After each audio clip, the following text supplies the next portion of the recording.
Namaste. I'm Indra Sharma, your head of events, and I would like to welcome you all to this very special assembly. We have a lot in store today, and we'll be commencing with the badging ceremony of the deputy heads of Round Square and the heads of society for the year 2021 to 22. Due to the lockdown, we were unable to have the ceremony in person, so the students have been badged by their parents, grandparents, and siblings.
14th April was the 130th birth anniversary of Dr. B.R. Ambedkar, the chief architect of the Indian Constitution, the country's first law and justice minister, and the first Indian to pursue a doctorate in economics abroad.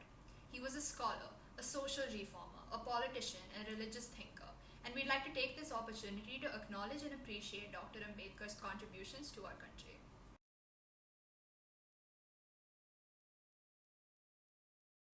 This week, harvest festivals were celebrated across the country. Baisakhi, Gudi Padwa, Bihu, and many more. These festivals mark the beginning of a new year in several states. In the spirit of the new year, the Student Council has planned many new, exciting events that you'll be hearing about very soon. We look forward to your participation. Next, we have a message from your Head of Environment, Aditya Mukherjee, and your Head of Environment Society, Veer Sahani.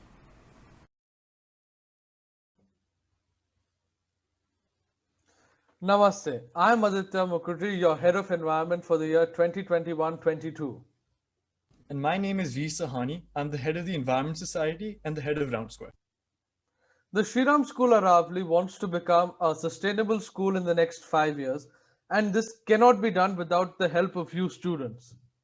Veer, why don't you tell them about some of the common climate change problems being faced by us as a society?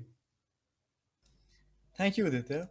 So, as you know, there are many different kinds of problems that we as a society face with regards to climate change. But I'm going to be talking about a few. So, let's talk about the first one, pollution. As you may know, there are many different kinds of pollution, but I'm going to be talking about three of them: air pollution, water pollution, and land pollution. So, let's talk about air pollution. Air pollution is a mixture of solid particles and gases in the air. Car emissions, chemicals from factories, dust, pollen are all particles which are considered as air pollutants. These air pollution particles eventually fall back to the earth and can directly contaminate the surface of water bodies and soil. This reduces the yield of crops and could kill them. And it can even kill young trees and plants. Now, other effects that air pollution has is that gases such as sulfur dioxide and nitrogen oxide combine with these particles in the air to form acid rain, which is extremely harmful for the environment. The second type of pollution I want to talk about is water pollution. Water pollution is the contamination of water bodies, usually as a result of human activities. Water pollution can cause an algal growth in a lake or a marine environment, which reduces the oxygen levels in the water, resulting in a process called eutrophication. Chemicals and heavy metals from industrial and municipal wastewater contaminate waterways as well. These contaminants are toxic to aquatic life, most often reducing their lifespan and their ability to reproduce. The third type of pollution I want to talk about is land pollution. Land pollution is formed by chemicals or other alterations in the natural soil environment. It is typically caused by industrial activity, agricultural chemicals, or improper disposal of waste. Some of the main effects of land pollution are that it reduces the fertility of the soil and it affects the groundwater table. The second type of problem that we as a society are facing is deforestation.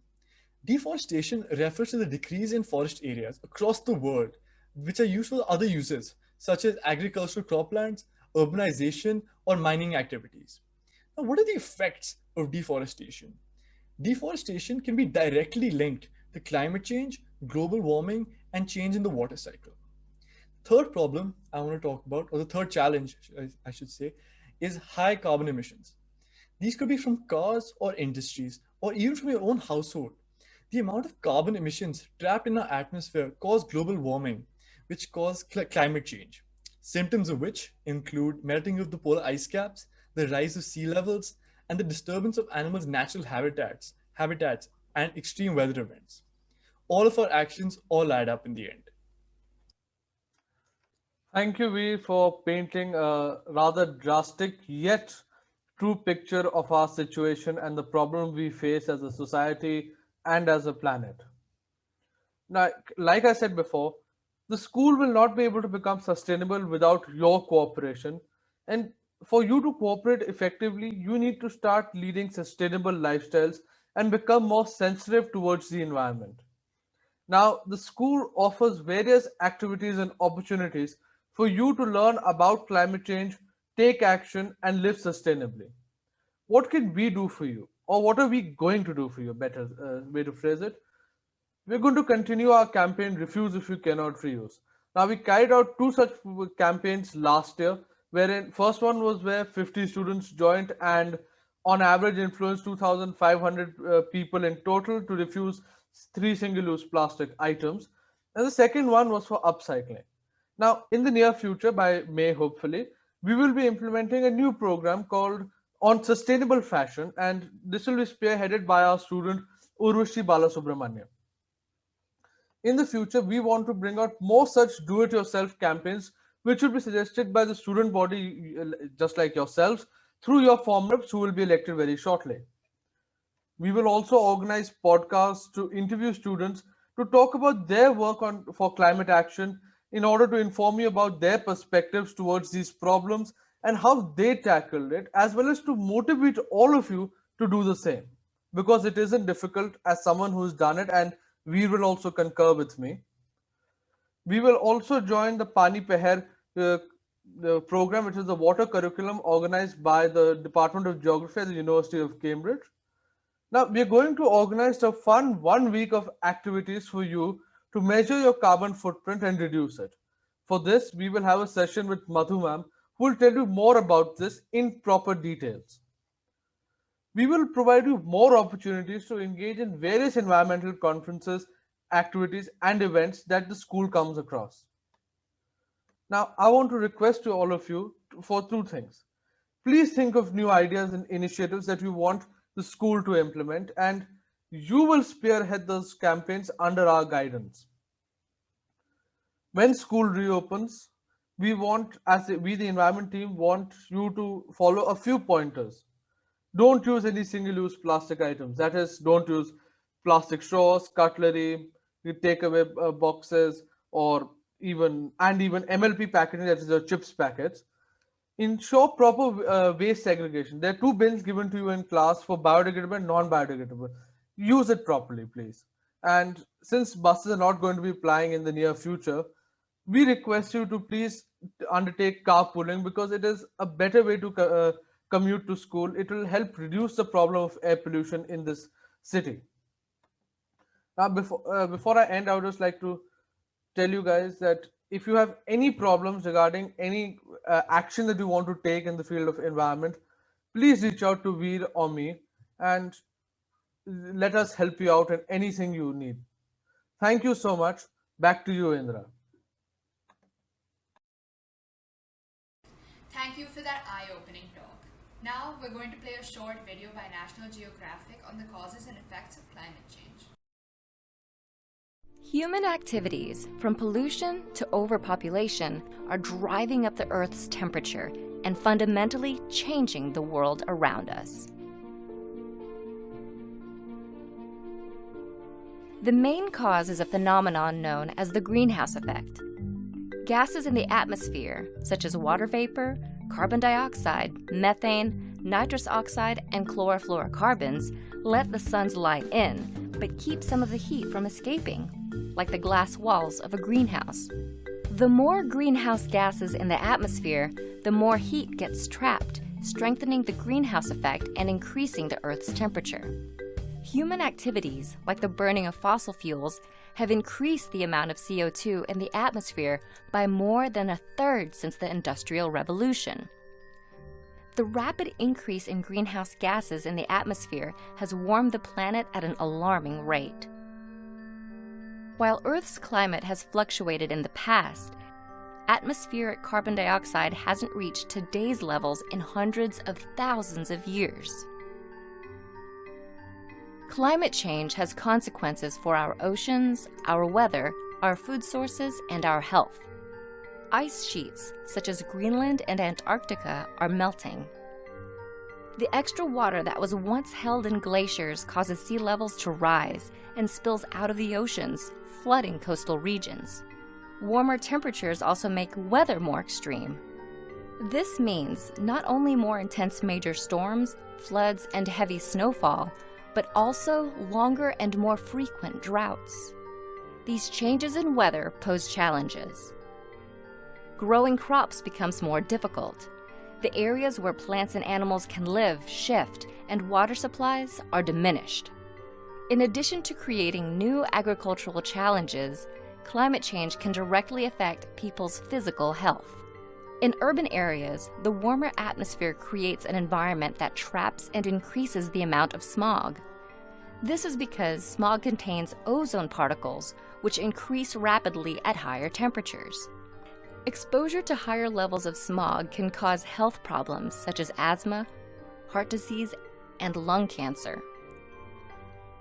While the rapid rate of climate change is caused by humans, humans are also the ones who can combat it. If we work to replace fossil fuels with renewable energy sources like solar and wind, which don't produce greenhouse gas emissions, we might still be able to prevent some of the worst effects of climate change. With that, we come to the end of this assembly. Thank you so much for tuning in.